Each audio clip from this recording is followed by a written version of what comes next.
My husband, Ethan, finally severed ties with his toxic mother, Evelyn, and sister, Sophia, after they demanded we give up our house for his unemployed sister-in-law, Olivia, and her family.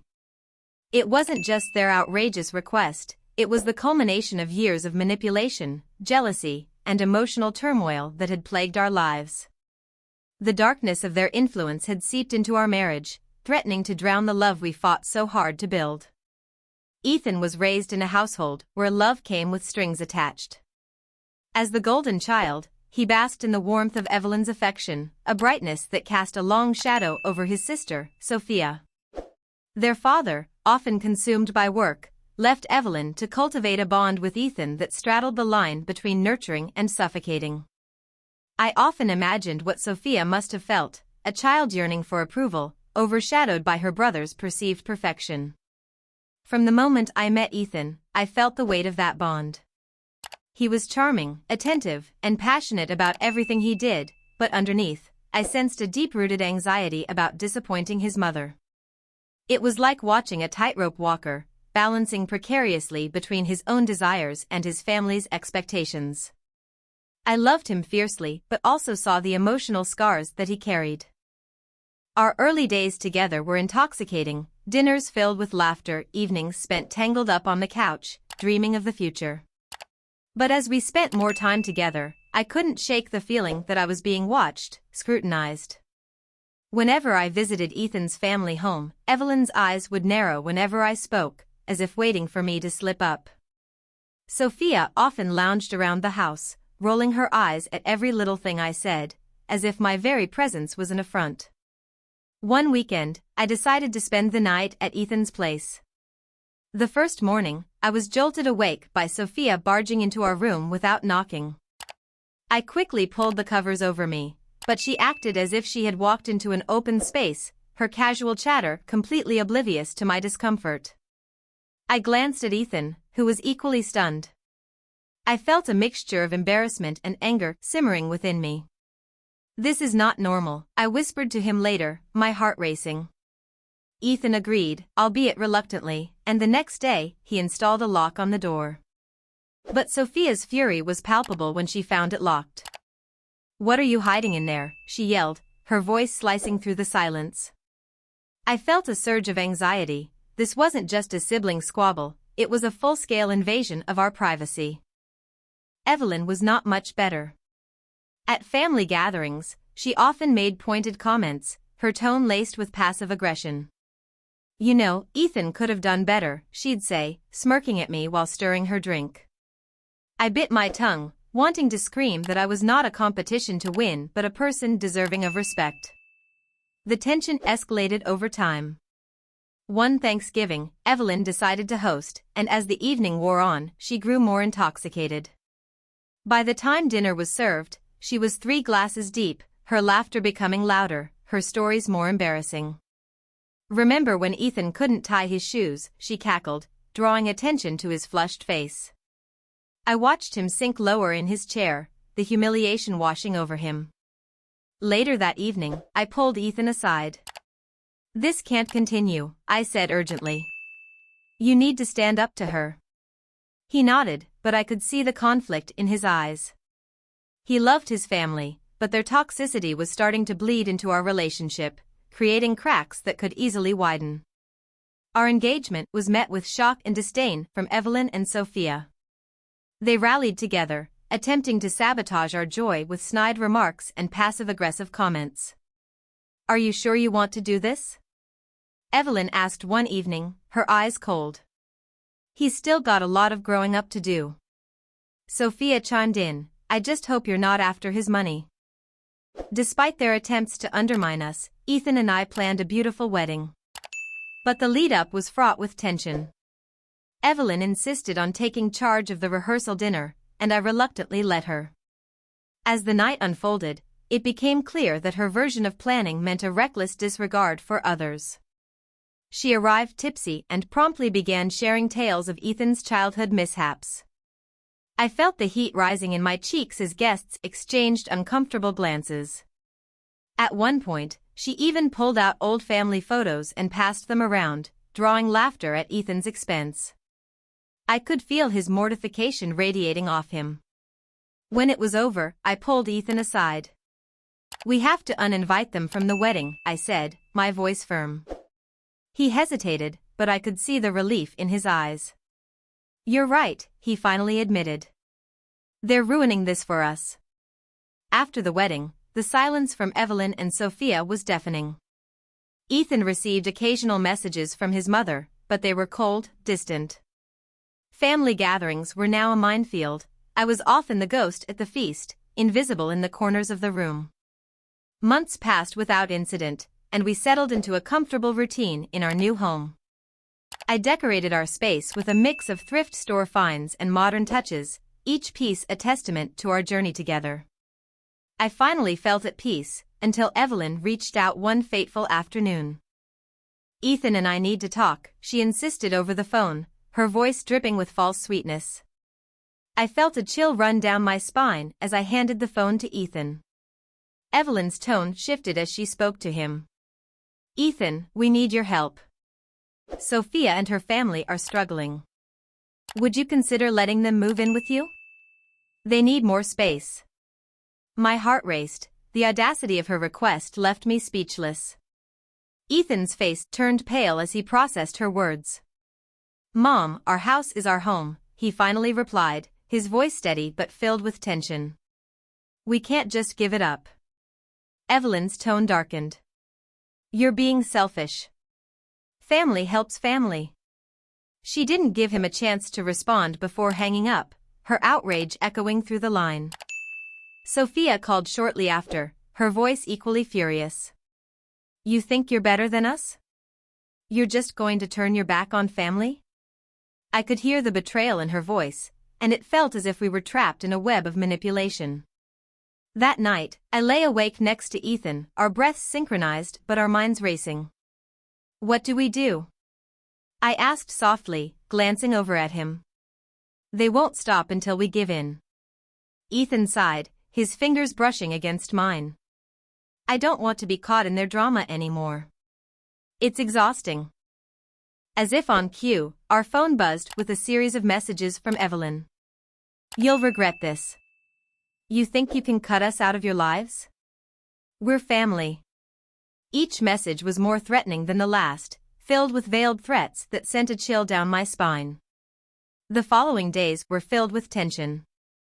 I began to notice strange occurrences around the house, items misplaced, our car mysteriously scratched, the feeling of being watched. Was it paranoia, or was someone trying to intimidate us? I couldn't shake the feeling that Evelyn and Sophia were escalating their game. One evening, I received a text from a mutual friend, Lisa, who had attended our wedding. "I heard from Sophia that you're the reason Ethan has cut ties with his family," she wrote. My heart raced as I read the message. "She's painting you as the villain." I showed the text to Ethan, who was furious. "This is ridiculous. We've done nothing wrong." But it was clear that Evelyn was spinning a narrative, trying to make us the bad guys in a story that she had scripted. I felt the walls closing in on us. The tension in our home grew palpable, and I was afraid of what might happen next. We started taking precautions, locking doors, monitoring our social media, and avoiding contact with anyone who might be feeding information back to Evelyn. Then one day, while going through our mail, I discovered a mysterious envelope addressed to me. Inside, I found photographs, snapshots of Ethan and me taken from a distance, moments of us laughing at the park, walking our dog. My stomach dropped. Who had been watching us? I showed the photos to Ethan, who looked horrified. "This is unacceptable. They're crossing a line." Feeling cornered, we decided to take action. We filed a report with the local authorities, documenting the harassment. The officer who took our statement raised an eyebrow. "You'd be surprised how common family disputes can get out of hand," he said. "We'll keep an eye out, but you should be vigilant." Things came to a head when Evelyn showed up at our doorstep unannounced. Her face was a mask of fury, her eyes wild. "You think you can hide from us? You're tearing this family apart," she screamed, her voice echoing in the stillness of our home. I stepped forward, my heart pounding. This isn't about tearing apart a family, Evelyn. It's about setting boundaries. You need to stop this. Her laugh was harsh and mocking. Boundaries? You don't know what you're asking for. You think you can just push us out of your lives? You'll see how wrong you are. Ethan stood protectively beside me, his jaw clenched. You need to leave. We won't allow this to continue. Evelyn's face twisted in rage. I'll ruin you both. You'll regret this. She turned and stormed off, her heels clicking ominously against. In the aftermath of that confrontation, Ethan and I felt a sense of relief wash over us. We had finally stood our ground. We spent the next few weeks focusing on healing, re-establishing our bond and embracing the quiet of our home. We sought therapy to navigate the fallout of our family dynamic. It was a long and sometimes painful process, but with each session, we learned more about ourselves and our relationship. The love we shared felt renewed, fortified by the trials we had faced together. Evelyn and Sophia continued their silent treatment, but we refused to engage with their toxic tactics. I found solace in my own family, who provided the love and support we needed. Slowly, I felt the weight of their negativity lifting, replaced by a newfound sense of freedom. Just when we thought we could breathe easily, a letter arrived from a lawyer's office, addressed to both of us. I opened it with shaking hands. It was a cease and desist order from Evelyn, accusing us of defamation and harassment, threatening to take legal action unless we ceased all communication with her and Sophia. Ethan was livid. This is absurd. They're the ones harassing us. He paced the living room, his frustration palpable. We need to consult our own lawyer, I suggested, feeling a mix of anger and disbelief. This is not going to end well if we don't act. After a consultation, our lawyer assured us that we had a solid case against Evelyn. Their threats are baseless, he explained. You have every right to protect your home and your peace. As we prepared for a potential legal battle, the tension reached a fever pitch. One evening, we returned home to find our front porch vandalized, graffiti smeared across our welcome mat, our flower pots overturned. This is insane. Ethan shouted, his voice filled with rage. They've gone too far. Fear crept in alongside our anger. Were they truly capable of such acts? The reality of the situation hit us hard. This wasn't just a family dispute anymore. It was war. Days later, we received a phone call from an unknown number. You need to meet me, a voice said, heavy with urgency. It's about Evelyn and Sophia. My heart raced. Who is this? I can't say. Just meet me at the park and come alone. The line went dead before I could respond. Torn between fear and curiosity, I turned to Ethan. I have to go, I said, my pulse quickening. He didn't like it, but I could sense something significant was at stake. At the park, I was met by a woman in her late 20s, her eyes darting nervously. Thank you for coming. I have information about your in-laws, she said, glancing around as if expecting someone to jump out at any moment. Who are you? I asked, trying to read her expression. I'm a friend of Sophia's, she confessed, biting her lip. I've seen the way they treat you both, and I can't stay silent anymore. They've been plotting against you, trying to make you look bad to your friends, to the authorities. My mind raced. What do you mean? They're spreading rumors, saying you're unstable. They want to make you the villain in this story. It's all a manipulation tactic to turn the family against you, she explained, her voice urgent. My heart sank. Why are you telling me this? Because I can't be a part of their lies anymore. They're toxic, and it's not right what they're doing. I wanted you to know the truth. Armed with this new information, I returned home with a fire in my belly. Ethan and I sat down to discuss our next steps.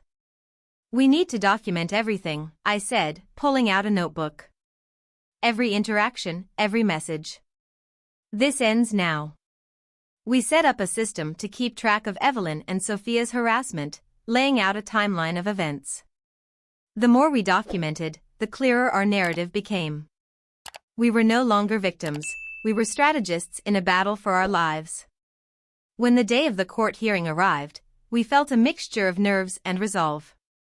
We presented our case, laying bare the emotional toll their actions had taken on us.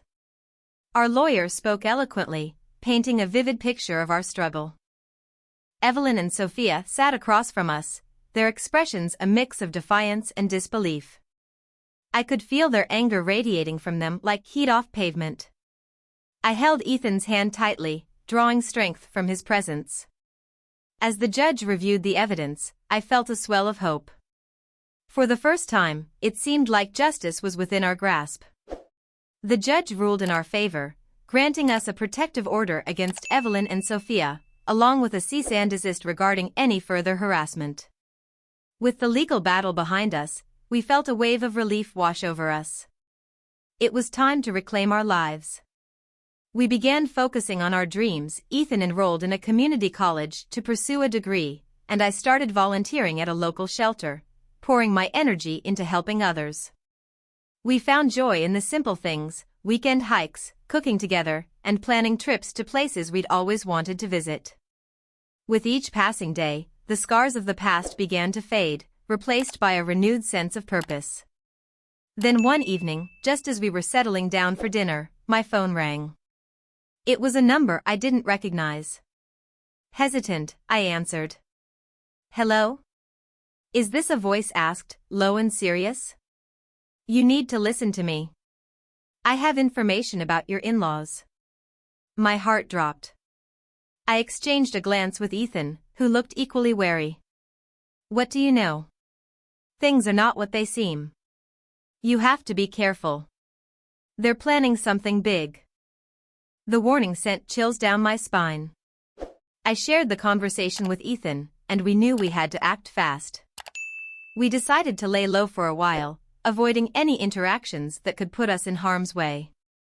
Then, one night, we heard a knock at our door.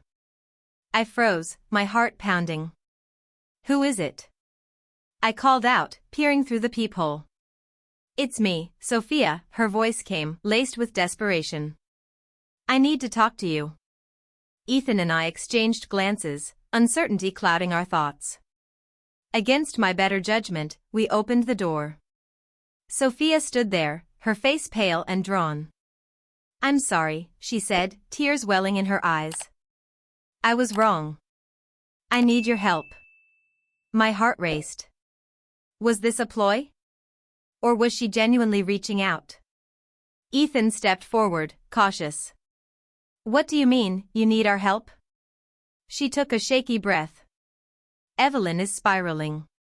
She's made enemies. I think she's in over her head. Please, just hear me out." The tension in the air was thick. I looked at Ethan, who seemed torn between his protective instincts and a glimmer of compassion for his sister. "Okay," I finally said. "But we're not letting our guard down." As Sophia recounted her tale, a picture began to emerge. Evelyn had been entangled in a web of deceit, making shady business deals and running into trouble with people who didn't take kindly to her manipulation. "She's in real danger," Sophia admitted, her voice trembling. "And it's because of her own actions." I felt a mix of sympathy and anger. Why should we help her after everything she's done to us? I snapped. Sophia looked down, shame washing over her. "Because she's still our mother, and we can't let her destroy herself, or us, in the process." We hatched a plan that involved confronting Evelyn together. It was risky, but I couldn't ignore the urgency of the situation. We arranged to meet her at a neutral location, a quiet cafe where we could talk without any drama. When we arrived, Evelyn was already seated, a dark cloud hanging over her. Her eyes flickered with surprise as she saw Sophia. "What are you doing here?" she spat, her voice cold. "Mom, we need to talk," Sophia said, her tone steady but urgent. "About everything." As we unfolded the layers of tension, I could see Evelyn's defenses start to crack.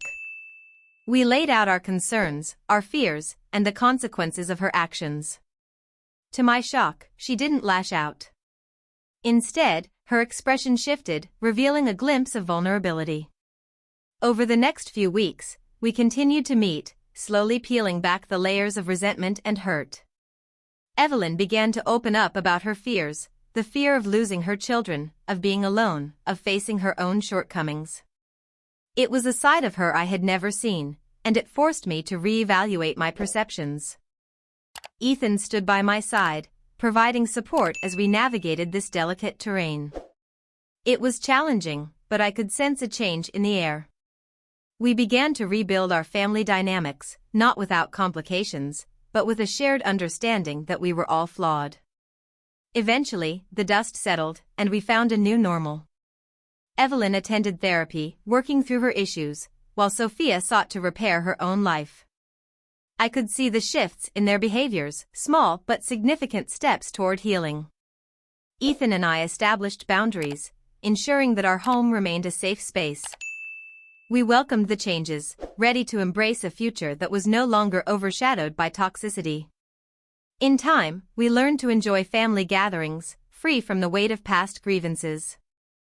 It was a long journey, filled with ups and downs, but together we emerged stronger.